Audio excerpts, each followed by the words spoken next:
हम पुनीता चौधरी एगो सोहर के गीत गाबै छी। आशा करै छी ये गीत सबके नीक लागत। नीक लागत तऽ लाइक करब, सब्सक्राइब करब, कमेंट करब, शेयर करब।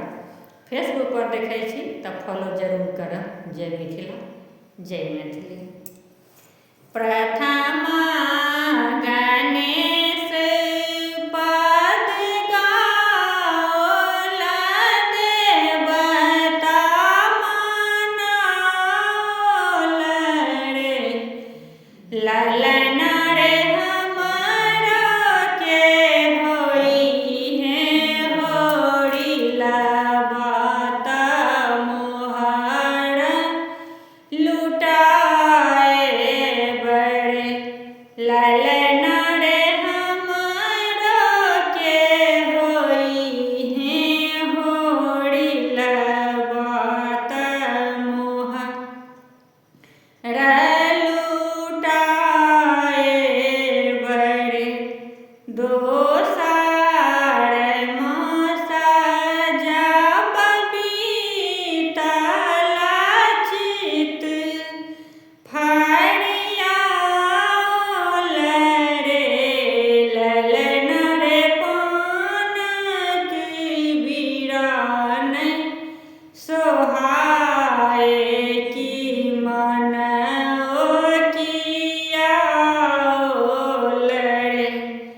ललन रे पान की बिरान सोहाए की मन ओ कियाओल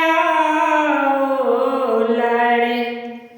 तेसर मासा जब आओल ननदी बधैया मांगू रे। भौजिए हमरो के दियौ बधैया। की सोइरी नीपाओल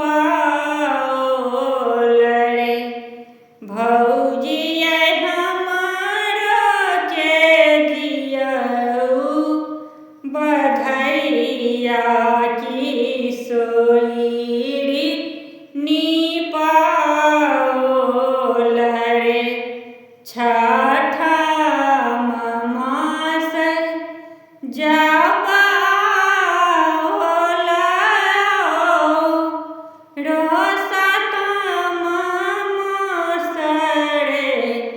ललन रे गोतनी करथी मोर चौल। की बबुआ सुताओल रे। ललन रे गोतनी करथी मोर चौल। की बबुआ सुताओल रे।